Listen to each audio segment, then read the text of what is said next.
Hey guys, we're back and we're going to be talking about the long term perspective of real estate here in the state of Connecticut and what our perspective is on the local economy and how you can take advantage of it, not only in the short term, but also in the long term with your real estate investment.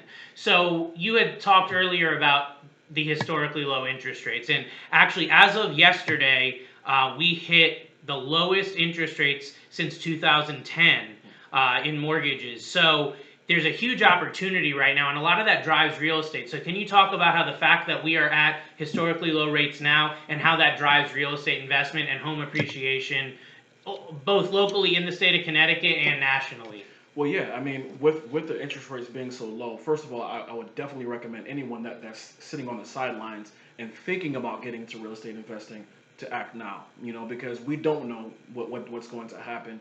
With the historically low interest rates. I would certainly assume that at some point they're going to go up. And you don't want to get caught there to whereas now the interest rates have gone up and now you're like, okay, well, maybe I'll wait to see if they go back down. And as that time progresses, you're losing money. All right. So as far as how the interest rates affect the economy at large, I mean, when you do have historically low interest rates, you're going to have more buyers flocking to the area or flocking to Cheaper to mortgage real estate. payments. Absolutely. So as you get more buyers coming in and they're buying up all these properties, what happens? The price of the houses go up. Right? Supply and demand, Supply and economics demand, right? 101. So I mean that's one reason why I definitely recommend if you have been sitting on the sidelines and something that you've been thinking about, get in now. Get in now. And I think another important thing to talk about with rates is if you're someone who wants to be a gambler and say, oh, I think they're going to go lower, well, if they do go lower, there's going to be more demand for real estate. If they do go lower, home prices are going to go up. If you're afraid of a recession, look at the last couple recessions, okay?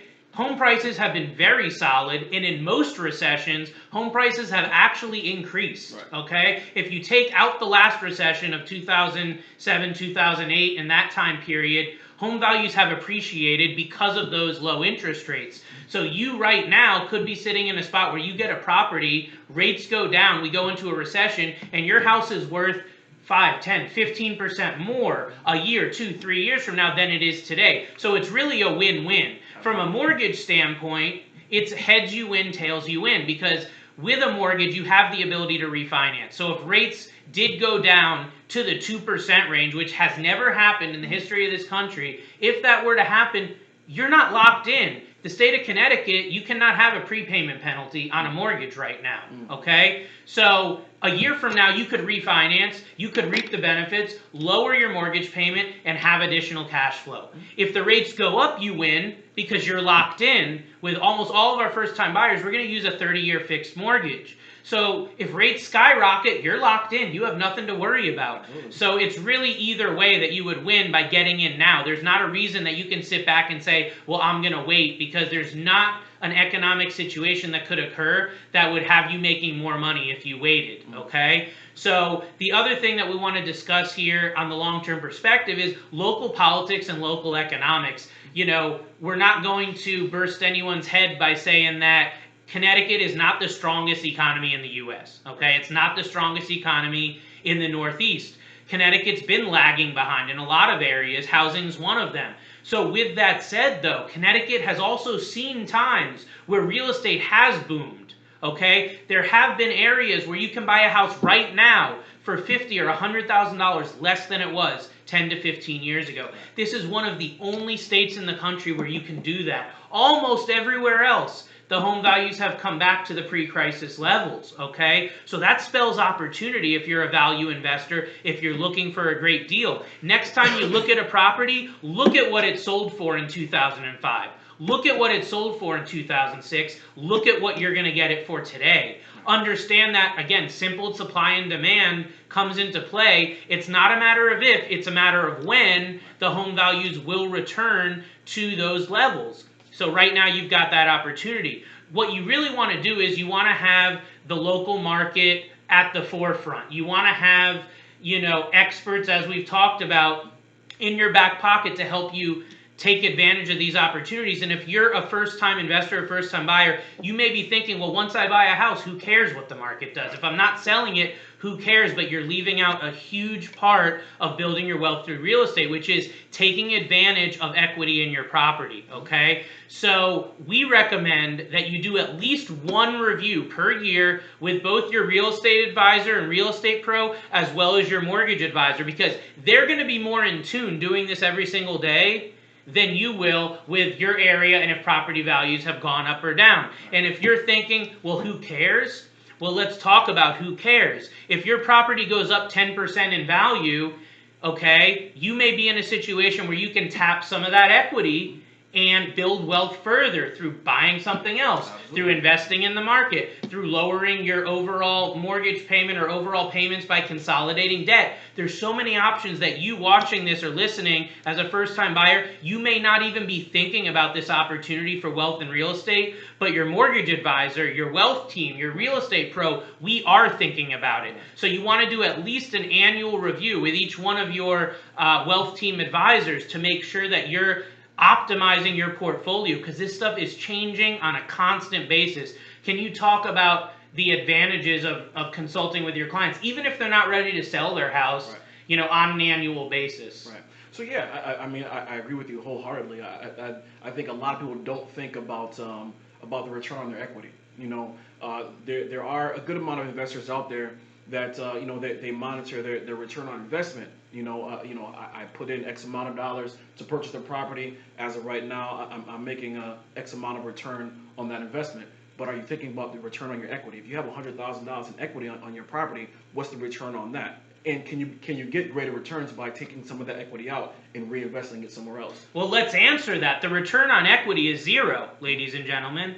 That is a fact. Equity sitting in your home has a 0% rate of return. Your home is going to go up and down regardless of how big your mortgage is. It has no impact. So the idea that a lot of wealthy investors understand, the idea of leverage that we've talked about before, it comes down to, can I tap some equity and can I put that somewhere that's going to earn me greater than 0% rate of return? And I'm sure you would agree, almost anywhere you put that money is going to earn greater than 0% rate of return. If you threw it in the stock market last year, you're up over 25%. Okay, so if you have a mortgage at 4.5% a year ago, and you put that money in the stock market and made double-digit returns, you just made money through arbitrage. You just made money like the bank, and you look like a very astute investor right now. You wouldn't know to do that if you didn't have these ongoing conversations, these annual reviews.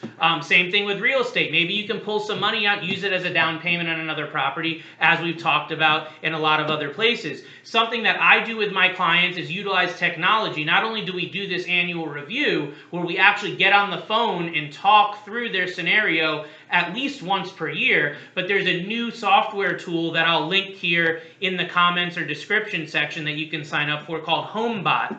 And what HomeBot will do is it will monitor your property on a monthly basis on what's going on with the home value. Is your home value going up or is it going down? And it will track that going back quite a while. Not only will you know that, but also how does that impact your net worth? Okay? What opportunities do you have to tap equity in your property, if any? What opportunities do you have to lower your interest rate or shorten the term of your loan? And what impact will that have on your net worth?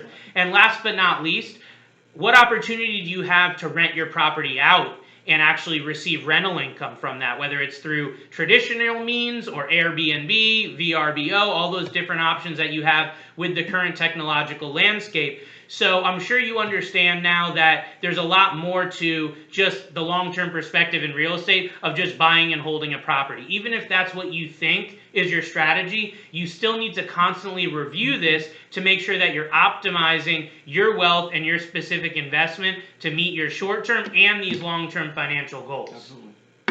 So, ladies and gentlemen, we appreciate you watching and listening to this wherever you may be finding us. And it was my pleasure today to talk with the foremost expert in real estate, specifically multifamily real estate in the state of Connecticut, Mr. Cameron Norfleet with Century 21 All Points. And Cameron, can you please give the listeners and viewers your contact or how they can get in contact with you? Absolutely. So I have a website. It's www.cameronnorfleet.com. You can contact me on my website. I'm all over social media on Instagram, just at Cameron Norfleet. I'm on Facebook, Cameron Norfleet, the Investor's Realtor. I'm on LinkedIn, pretty much all the social media outlets. You can find me there, and I'll be glad to discuss any questions that you might have. Absolutely. And as always, I'm Robert Weinberg, your host. You can reach out to me at Weinberg Mortgage on almost all social media. My direct office phone number of 860-413-3938. And we appreciate you taking the time. We hope that this was of value to you. Get out there and get your real estate portfolio started today. Take care.